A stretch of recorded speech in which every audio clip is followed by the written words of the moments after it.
Hi class, this is your nutrition instructor Emily Leahy. I'll be going over case study number 2 with you guys. We're going to go through the questions. I'm going to give you some food for thought and ways to answer the questions so you have a little more on your plate when you're putting this case study 2 together. Now, this is easier to me than the case study 1 and the diet assignment, just because you get everything out of chapter 11, so make sure to read through on chapter 11 to answer these questions. And do not forget to answer your final exam review study guide questions. You guys can have that study guide in the exam. You cannot have books though. So make sure to be answering that 100 question study guide review that I've given to you in module 8. And I also believe I have it in module 1. You want to double check that. If someone can't find it, please email me. You gotta start that now. If you haven't started it, you will save so much time and prevent stress in your life if you can start working on that right now. I think you could finish that whole thing in a week. And if you have that down, man, you're set for the final exam. Now, getting back to case study 2, I'm going to read through and explain the case study, and then we're going to go through the questions. You don't have to watch this video. You can go ahead and just listen to the recording if you want. We'll go ahead and go through this. Now, chapter 11 is nutrition during pregnancy and lactation. Mrs. Delgado is a 19-year-old married prima gravida. That means this is her first baby. She tested positive for urinary human chorionic gonadotropin hormone 2 weeks earlier. So that means that her placenta has produced this new hormone. And because she has tested positive for this hormone, she is positively pregnant. That hormone test is actually produced from the placenta during pregnancy. That test is also used to look for abnormal cell growth, so cancer. That's a good way to screen for cancer. However, it is used to make it super aware that this 19-year-old is pregnant.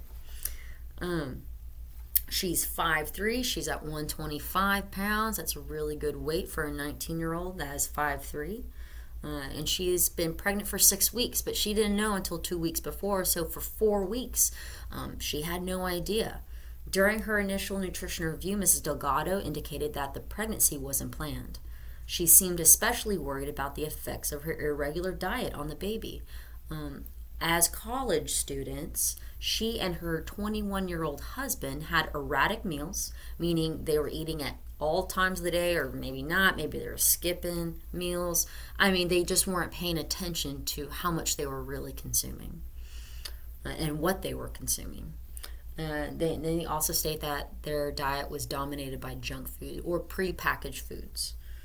Mrs. Delgado's 24-hour diet history revealed an inadequate intake of dark green, red, yellow, orange vegetables and milk products, as well as meat or eggs and citrus fruit.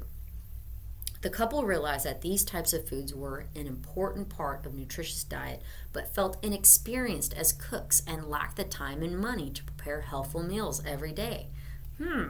If we look at problem 4, write a lesson plan for a group session on nutrition during pregnancy. Now, if you're going to write a lesson plan, it'd be really neat if you wrote a lesson plan specifically for this couple. They're young, they don't know how to eat, they don't feel confident cooking. What would be something that you could write a lesson plan to get them confident in certain areas, whether it's fruit and vegetable consumption, milk consumption, meat consumption, or if they want to learn how to cook? What would be a good meal for Mrs. Delgado and her husband to have? We got to think about other things that she needs. Something that happens really easily is anemia, especially for young ladies, and the fact that she's pregnant. So that's like 2 factors that could contribute to her anemia. It's good that she's at a healthy weight, but we want to make sure she maintains a healthy weight as she progresses through her pregnancy.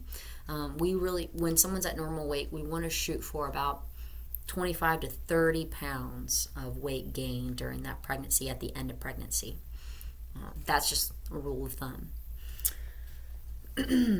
At the end of her initial counseling session, the registered dietitian told the couple about a series of prenatal group classes conducted by members of the clinic's prenatal health team, including sessions on pregnancy, labor and delivery, the care and feeding of the infant, These are attended primarily by a mixture of experienced parents and young first-time parents to be, and are offered as a means of introducing practical aspects of pregnancy and parenting. Group sessions are really great, especially if this is your first baby. So getting to meet other parents and getting more knowledge by talking to other parents that they figured out things that worked for them. And also to feel and be around other first-time parents. So you can tell that in the beginning, Mrs. Delgado was a little worried. She had some stress. And for our moms, we like to relieve as much stress as possible. So a healthcare team is so important for any pregnant mother. The Delgados attended every prenatal group meeting and kept all their consequent diet counseling sessions. Their food choices improved in time, and Mrs. Delgado's weight gain progressed normally to a total of 28.5 pounds. So that 25 to 30 range, she really hit that mark there. And she did this by the time of the delivery. The Delgados had a beautiful 8-pound, 13-ounce baby girl. That is a healthy, healthy baby girl. Now, for question number 1, what health professionals ideally should be included on the healthcare team caring for Mrs. Delgado? Describe the significance of each role to the outcome of her pregnancy. What are the roles of Mr. and Mrs. Delgado? So what you can do is make a table, and in one column you write every healthcare professional. I'll just tell you a few things that you can include in that table. You want to think of an OBGYN, a pediatrician, a primary physician, a registered dietitian. There are also dietitians that really specialize with pediatrics. So you can even say a pediatric dietitian if you want. Also, we want to think of a lactation consultant as well. That's something that's really important to think about. But there's other healthcare members to take in consideration. So please go through your chapter and look at other healthcare professionals you can include in question 1. And then in that column, to every person, write their role in helping Mr. and Mrs. Delgado. What are they going to help them with? What do they do on the healthcare team that's going to set Mr. and Mrs. Delgado up well for the time of the delivery? And also, what is Mr. and Mrs. Delgado's role? You can tell in the case scenario that they really listened and they worked hard and they made healthy lifestyle changes. So what kind of role is that? I mean, they're taking care of a newborn baby. Well, not yet, but soon. So even on that side, we got to make sure that if we're working with someone that's newly pregnant, that, again, less stress, communication's really important.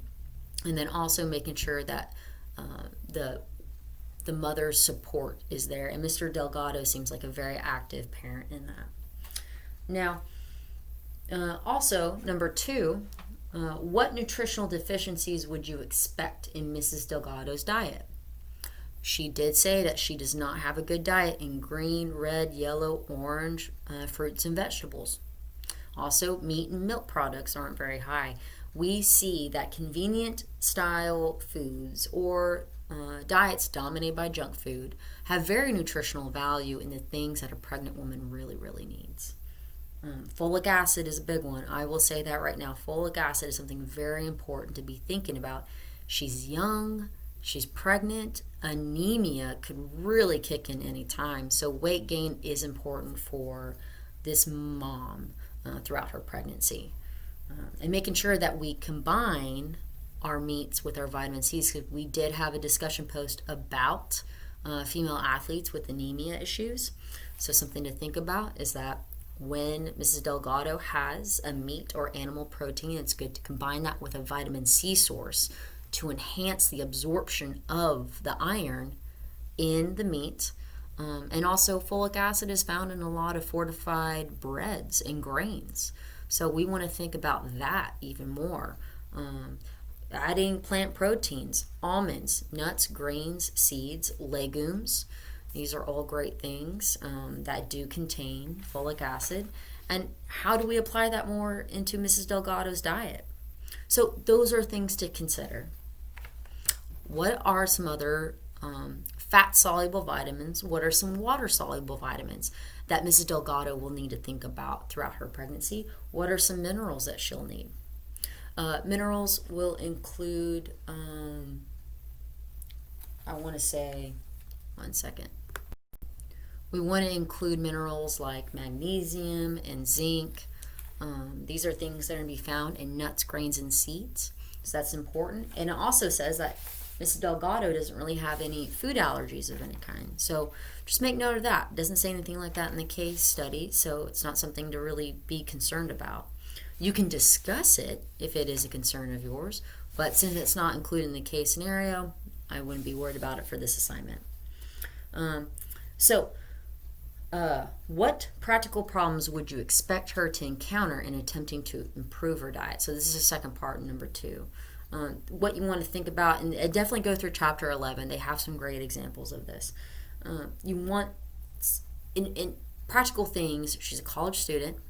She might have a class load going on, so she wants to think of maybe to-go meals that are healthy, full of grains, nuts, and seeds, getting fruits and veggies, or some great convenient style things that she can do.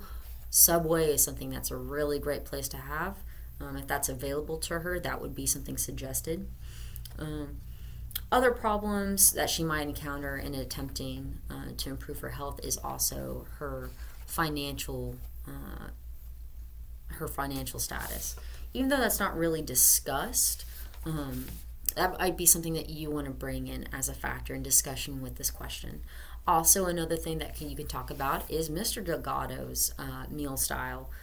When you are working with someone, especially on diet planning, you can be easily influenced by the person.